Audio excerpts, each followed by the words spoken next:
This man was born in Ghana and lived in a single room with his mother and his sister, started a business at age 24 on top of a small table and managed to turn that into $1 billion by age 40. If you're an African who is still in Africa, I want you to watch this video to the end, because this man called Richard Nii Armah Quaye was studying in the United Kingdom when one of his lecturers told him to leave the UK and come back to Ghana because there are fewer opportunities in the UK compared to Ghana. Did you hear what I just said? And I am not the one saying it. Listen to him for yourself. And then one day after class, I was leaving. Apparently, I was the last person leaving the class, Then he called me. He said, Richard, come over here. Then I went to him. Then he said, you know something? Richard, you know what? Go back home. Don't stay after school. Teaching you, I can see that you are very smart. And I want to believe that when you go back home, you will succeed way better than when you stay here. He was like, when I stay in the UK, even though I am educating myself, he says that the opportunity here will be very small for me and I will not be able to compete better. He says that he believes that I will make it very big back home. Then my success would open the door for me to come back to the UK. And then I should come back. And I should come back in my private jet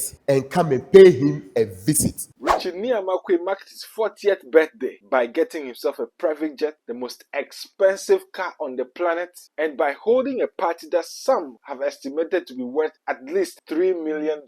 This man has directly employed more than 4,000 people and indirectly tens of thousands of people. I've taken my time to break down his story and digest it, and I've come up with 6 strong, powerful lessons that I want you to walk away from this video with them in your hands. So the first one, an audacious dream. As a boy, Richard was in a struggling family, but what is interesting is that he was forced to dream by his mom, because this woman would set audacious goals for the young boy. She put a lot of pressure and responsibility on his shoulders with the dreams that she told him that she wanted him to fulfill for her. In fact, Richard recalls that his mom directly spoke to him saying that she is looking to him to lift the family out of poverty. Imagine what that does to you as a teenager. But that is pale in comparison to what she did when she described vividly the kind of house she wanted, the kind of car she wanted, among others. Then my mother was like, she wants me to build a 1-story building or a duplex house for her. She wants a 5-bedroom house. She wants an upper terrace where she can come and stand. In the morning, she will come and stand on the terrace and watch all her neighbors and see what is happening around. She told you that? Yeah, she told me when I was a teenager. And she told me she wanted a house to be a white house. And she wants me to buy her a white car. And she doesn't want a saloon car. And she wants a 4-wheel drive. She wants a car that when she sits on it, when she sits in it, she will be like she's up. And this is a poor woman talking. Let me say that. At the time. And the woman struggling to pay electricity bills, and take. But this is what she was telling me. Audacious goals, great dreams. Audacious, great. And she was telling me this as a young man. Wow. And so this dream was scary for a boy who was at the time living in that house with them, and they could hardly afford electricity bills sometimes, and they would sleep in darkness. But guess what? He refers to that as his biggest motivation that helped to push him so hard, and he settled for nothing other than that dream that he had in his mind that he wanted to fulfill for his mom. It caused him to work for decades without blinking an eye, so hard that he has been able to amass in merely decades what people are unable to achieve in generations of their lineage. Now, what can we learn from this? Have a dream that goes beyond your current capacity to achieve it. Now, these are not even my words. He said that exactly. And I'm sure you've heard this before from the likes of Brian Tracy or Les Brown, but it hits differently hearing it from somebody who is not overseas somewhere, but on the same soil as we are. And not only is it from the same soil, he built a great empire from scratch on the same soil. And he's saying the exact same thing. Your dreams must scare you. I was so disturbed when I saw this video of a man saying that he will never be rich in his lifetime. So, and you are richer than your wife? I will never be rich except God who created us. When I watched the video, I asked myself, how on earth will you convince your mind and yourself to believe that nothing substantial can come out of your life? Dreaming is free. Working at it may take a fee, but it will surely produce the results you want to see. Now let me wrap up this lesson with this line right here. And I'm coming to ask you a question, and I need you to drop your answer in the comment section. This video that you just watched of this man saying that he will never be rich in his life, does he say that to himself because he will never be rich in his life, or he will never be rich in his life because he says that to himself? I need your answer in the comment section. Let's move on to number 2. And oh, by the way, before we even talk about number 2, if this is your first time visiting this channel, hit the subscribe button below, turn on the notification bell so that whenever we post a new video, you get notified. This is Eqay Inspire YouTube channel, and on this channel, what we do is in twofold. On one hand, we extract crucial lessons from important events and stories. And on this other hand, we run Thrive in Africa podcast, which gathers information on how to make it in Africa for young people. Let's move on with the number 2. I call this one the tough side of not being tough enough. As I earlier told you, Nii Armah Quaye was just a poor boy living in a single room with his mom and his sister. But guess what? He has been able to grow from that height to the point of managing 20 businesses directly and indirectly in Ghana and others in about 7 African countries. This man has employed tens of thousands of people both directly and indirectly. He has seen people firsthand in the lowest parts of life, and he has seen people through the various ranks of life and now experiences them at the very top. And upon seeing all of this, he comes up with one conclusion, which is that the world is unkind to people who are not courageous and daring. Now, what can we learn from this? Look, in life, you have to be courageous and daring. I'm sure you already gathered that lesson. The world is not going to give you a crybaby treat. The world is a tough place. There is a saying that in order not to suffer, you must suffer. You have to live your life like everything is on the line, because guess what? Everything is on the line. You have to go out and be bold and daring and be courageous and make life work for you. You have to force life to give you what you want out of it. Do you know why? Because life is unkind to people who are not bold, daring, and courageous. Don't wait to learn this the hard way. Number 3, I call this one knowing what truly matters. And this is one of my favorite ones. Richard's flagship company, which is the Bills Microcredit, has had what it takes to become a bank. You need to cross a certain threshold of liquidity in order to be accepted and approved as a bank in Ghana. Bills Microcredit has crossed that threshold. It crossed that threshold long ago. But Richard insists that they will be a microcredit company. They're not going to transmogrify into a bank. He's not swayed by the fancy name or the kind of prestige that is associated with banks as compared to microcredit. He is focused. He is focused on the core target, the core niche, and the core mandate that the company was built for. Now, what can we learn from this? In life, learn to never get carried away by the fanciness of things. You need to be clear-headed and see life for what it truly is. Focus on what truly matters. Because you have to understand that whatever you are building with your life is a race against time and for your own capacity to be expressed in its fullness. Don't let any external voices influence you to make certain decisions based on the mere fact that you are capable of looking fancy in a certain way, because oftentimes that can take away your commitment to your core strategy that has been working for you all along. Now, as Richard himself mentioned, it is actually good to evolve. It doesn't mean you should stay in the same place and refuse to change or grow, but you have to have the wisdom to be able to differentiate the core part of your life or your business from just any inclinations that are frivolous. Because if you end up chasing some of those titles and insignificant elements just to provide a certain aesthetic for your life or your business or whatever you may be involved with, you realize that it shifts you from the focus you had on your core mandate.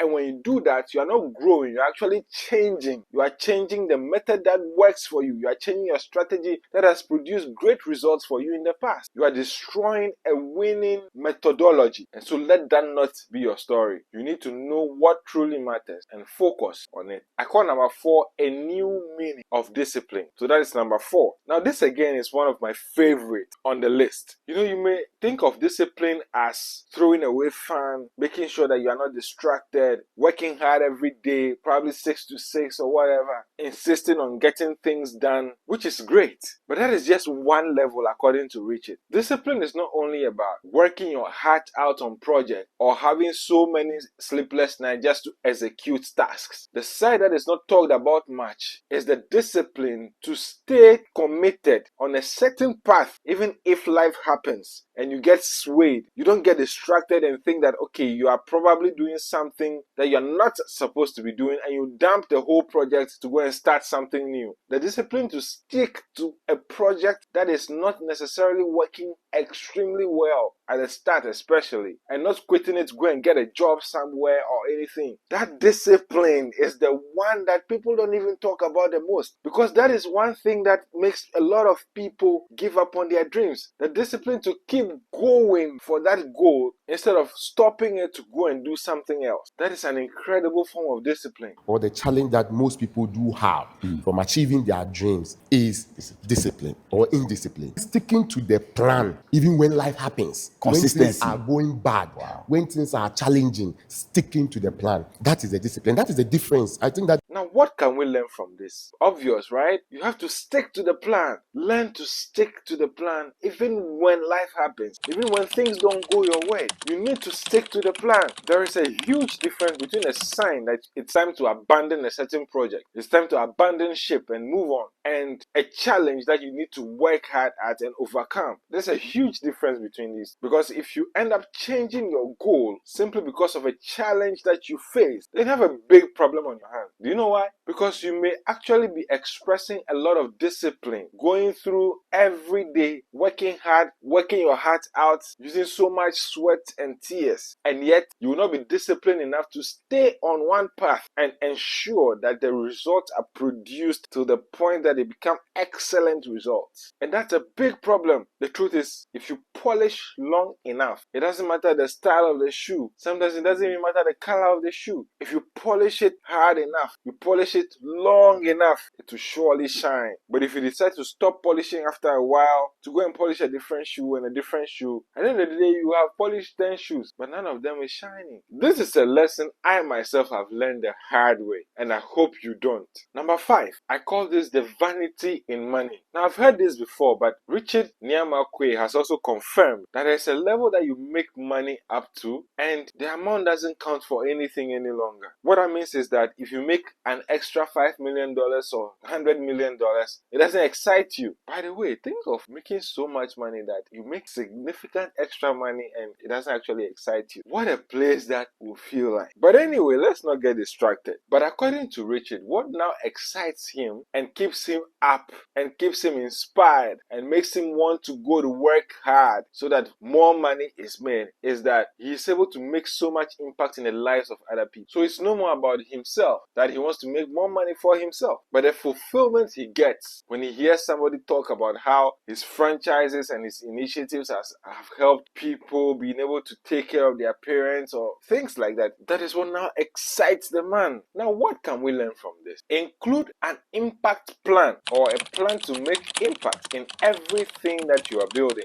Always have it figured out at the back of your mind what you will do to help humanity and how you will impact this world as you are working hard to make your money. Because one thing you realize is that some people make so much money that they cross that threshold and money means nothing to them anymore, and at the end of the day they end up becoming depressed and asking themselves, so is this what life is all about? Now, in order not to end up in that loop before dying and going to heaven, to actually enjoy the fruits of your labor, include in your plan how you're going to make impact, because it might get to a point in your journey where that might be the only reason you are inspired to get up in the morning. And if you've ever seen anyone become unmotivated in life, it is a real tragedy, and it doesn't matter even where they are in terms of their status in life. It is a tragedy. When they become unmotivated, that is where it ends. Number 6, don't be rich. This is incredible. Now listen carefully, because this was one other statement that he made that struck a chord in me, because he advises against aiming to make a certain amount of money for yourself. If you succeed in, let's say, being able to accrue $1 million for yourself in your lifetime, you are probably regarded to be rich, but he advises against being rich in that context of the word, but rather be wealthy. Let me allow you to listen to it for yourself. You can be rich overnight because you can win a lottery. You can inherit someone's fortune. You have become rich overnight, but then you are not wealthy. Okay, to be a wealthy person means that you must build assets. You must build good assets that will generate money over a long period of time. So what can we learn from this? So as I said, create wealth instead of being rich. And the difference is that you have to focus your time and energy on creating systems and putting together assets that will produce money for you over and over and over again. The goal is not to be rich or prove to people you have money anyway. The goal is to make sure that poverty stops in your lineage with you. You should ensure that you liberate your entire family and anyone close from the shackles of poverty. It's a tough ask, no doubt about it, but it's doable too. So this brings us to the end. You know what to do. Not only subscribe and turn on the notification. First of all, share this video because other people will benefit a lot from it. But more importantly, come back next time, because when you come, you're going to see a continuation of these lessons and also an incredible, amazing, fantastic, splendid, extraordinary Thrive in Africa podcast coming your way very soon. So until I see you again in the next video, which is already been prepared, don't forget what I always tell you, that life always gives us episodes of chaos and peace. But after each episode, you should pause and ask yourself, what can I learn from this?